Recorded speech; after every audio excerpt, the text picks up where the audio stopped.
Svežo pozdravljeni danes, torej v moji družbi Matjaž Obranović in pa osebno David Icke. Lepo pozdravljeni, dobrodošli. Welcome in Slovenia. Thank you. So, in your opinion, who is really behind terrorism? Well, to explain that, I think we need to look at a massive technique of mass manipulation, because if you are going to dictate the direction of billions of people, you can't do it physically with tanks in the street. You can do that in a small area, but you can't do it globally. The way you dictate the lives of billions is you get them to see the world the way you want them to see it. And so basically it's a psychological game, what I call the perception deception. So one of the most powerful of these techniques is what I call problem reaction solution. You want to change the world in some way. Say, for instance, in relation to terrorism, you want to justify more and more surveillance, more and more deletion of privacy, more and more of what the CIA has been exposed as doing, surveillance through the television and smartphones. And you know that if that was done openly, this is what we're going to do, there would be a big reaction against it. What do you need to do that for? What are you keeping surveillance on everybody for? So instead of doing it that way, you play problem reaction solution. At stage one, you create a problem which is designed to get the solution that you want. So if you want to impose a surveillance state, then you've got to frighten people into believing that although they don't want a surveillance state, it's necessary to protect them. So what do you do in this problem reaction solution? You create terrorism. The classic, of course, was the horrific events of 9/11, the official story of which is it's a fairy tale. The official story is a joke when you actually investigate it. And let us not forget, by the way, that the very same people, Bush, Blair, and those administrations, that told us there were weapons of mass destruction in Iraq when they knew they weren't, that was a problem reaction solution to justify the invasion of Iraq. Those same people gave us the official story of 9/11. And it's extraordinary that the mainstream media around the world accepts that they were lied to about weapons of mass destruction in Iraq, but accept the official story of 9/11, which came from the same people. I mean, hello? So if you can create a terrorist attack and blame someone else for it, the mainstream media, if you look at it around the world, takes what the government says is the explanation of this event and passes it on to the public, to stage two. What you're looking for at stage two is the reaction. And if you look at 9/11, you look at the reaction. It was understandably horror, it was fear, it was what's going on. And what they're looking for at this point is the response of, this can't go on, something must be done. What are you going to do about it? And then those that covertly created the problem and blame someone else, then responding to do something, openly offer the solutions to the problems they've covertly created. And so if you look at 9/11 as an example, that justified the so-called war on terror. And all this mayhem and catastrophe in the Middle East was justified by 9/11. Without 9/11, none of that could have happened, because there wouldn't have been an excuse for it. So manufactured terrorism is one of the major ways, certainly in recent years, that the justifications have been created to take away the most basic freedoms from people, justified by protecting people from terrorists. So terrorism is only a tool for something else? Yeah, I mean, are there real terrorists? Of course. Do they exist on the scale and with the sophistication of some of the things we've seen? No. I mean, you know, when you've got long-time intelligence insiders saying about 9/11, for instance, that could not possibly have happened without the cooperation and coordination of at least one major intelligence agency. You know, these things are there to get us to see the world in a certain way so that we will accept the world changing as a result of that. And what I've been doing all these years is taking these official stories and saying, well, hold on, yes, it might be true. Let's see if it's true. And like I say, when you break down the official story of 9/11, it's ridiculous. If that's true that they say, then that can't be true. If that's true, that can't be true. I'll give you an example. The lead hijacker on 9/11 was said to be Mohammed Attar, this extreme Muslim. Well, he had a white American girlfriend. His favorite food was pork. He often got drunk, and he was regularly using cocaine. And one of the things his girlfriend says, when she revealed this, was that he used to go, because they lived in Venice, you know, Venice Airport, where the people trained on one-engine Cessnas to fly wide-bodied jets on 9/11. I mean, what? And they lived in Venice, and she said that when they ran out of cocaine, he would go across to Venice Airport and come back with armloads of it. Now, if you do research on another angle, which is the way the CIA runs the global drug trafficking industry, why does it do that? Because it creates vast amounts of money that it can use to spend on these fake manipulated events, which do not go through official channels, so can't be traced in the paperwork. It's called the black budget, that's what they call it. And Venice Airport was, at least at the time of 9/11, one of the major CIA drug conduits, bringing drugs in from South America into America to Venice Airport, and then they'd go out onto the streets of America. So when Attar's girlfriend talks about him going to Venice Airport and coming back with armloads of cocaine, that fits exactly with what the CIA were doing through Venice Airport. What did I say? The CIA. The CIA is involved with Attar? What? I thought the CIA were trying to stop terrorism. When you break down the surface and see what's underneath, the world is very different to what we've been told it is. So who is staying behind these planning wars? Military, royal families, Illuminati, it's a dark cabal? Yeah, it's a massive story. This is why, you know, when I talk at events, I talk for 10 hours with about 1,600 illustrations, because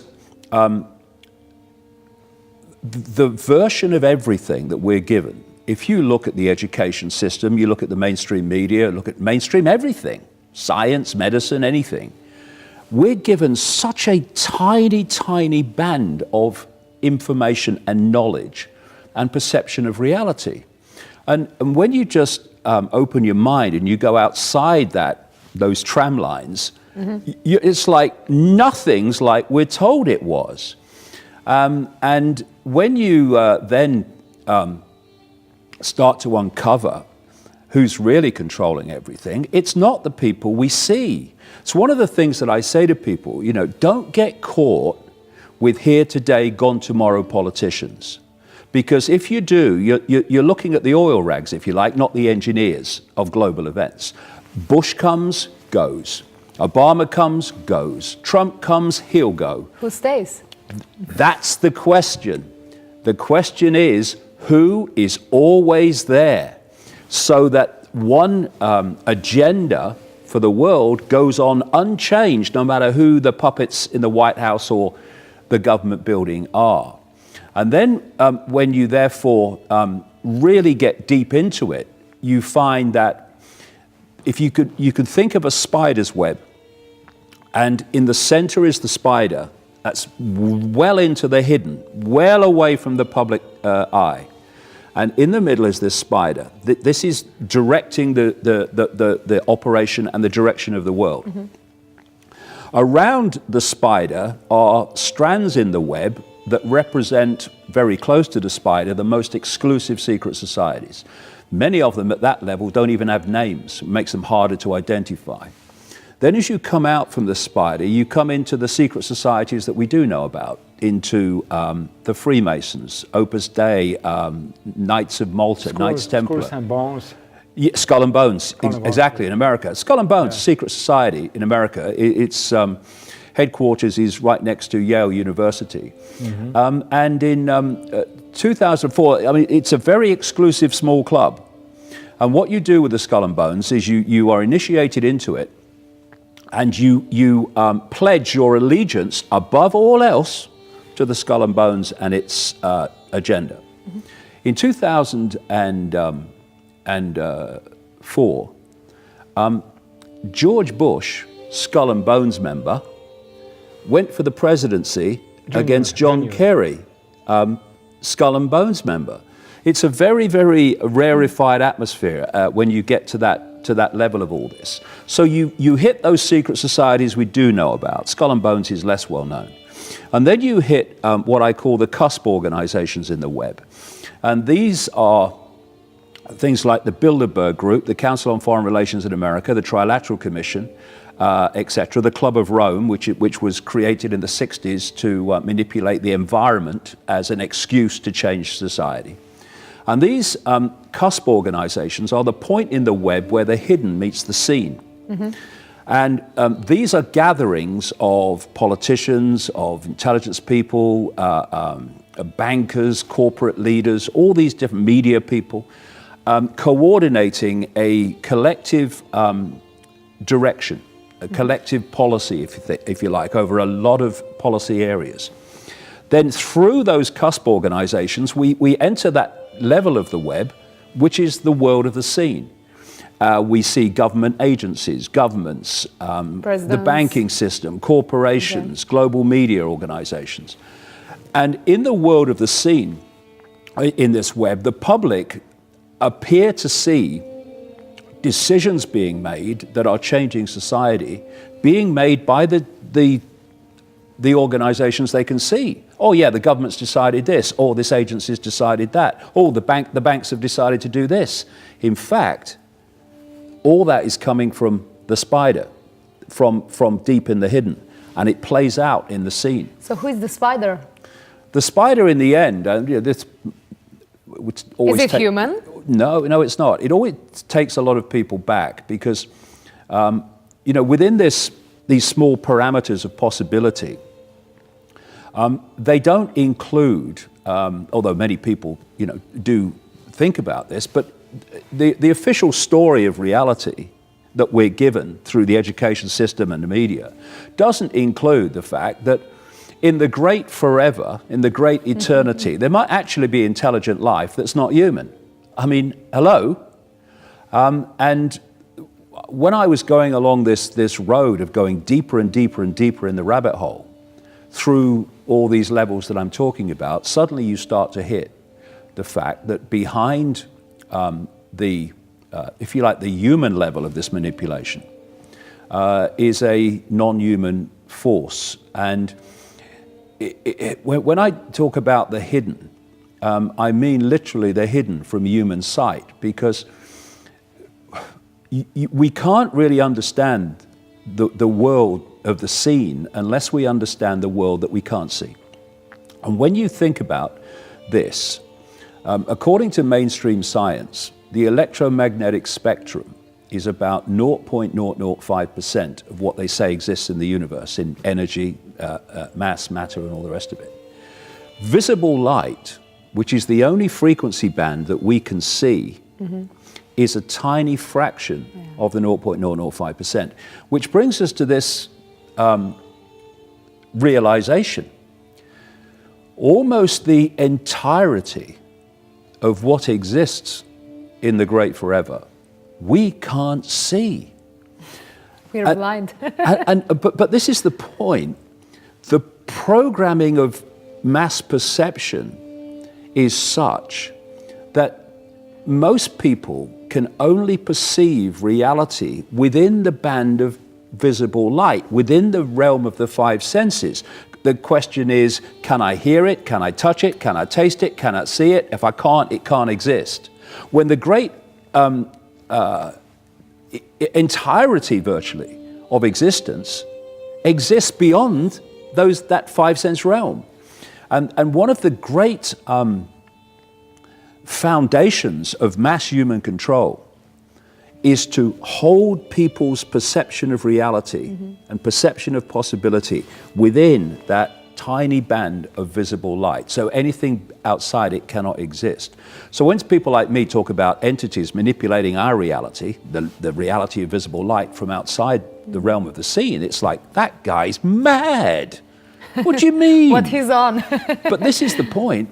The reason they say that is because although what I've just said about the entirety virtually of reality being unseen to the human eye, where is that taught in the schools? Where is that appearing as a matter of course in the mainstream media?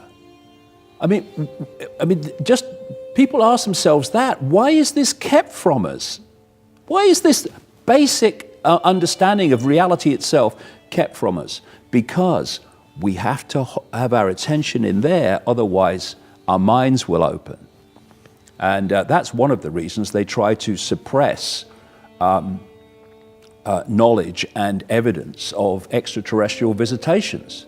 Because imagine, you're there, that's your perception of reality, and then suddenly non-human life exists, and that's revealed to you. What's your mind going to do? Your sense of reality, it's going to explode open. They don't want that. They want us here. They want us to stay blind. To stay asleep. And what I've found as I've gone on this world tour, particularly, I mean, I've been doing this now for nearly 30 years, but particularly since I started this particular world tour in the summer of 2016, the number of people who are now starting to do that is extraordinary compared with what I've seen before. Thank you for all the information you gave us. Thank you. Takole, torej še bomo kaj nadaljevali, še kakšne informacije pa najdete na /klepet@kavi.si, kjer se lahko tudi prijavite na elektronske novice, povsem brezplačne in takšne, ki jih zagotovo ne boste videli in slišali nikjer drugje. Torej /klepet@kavi.si.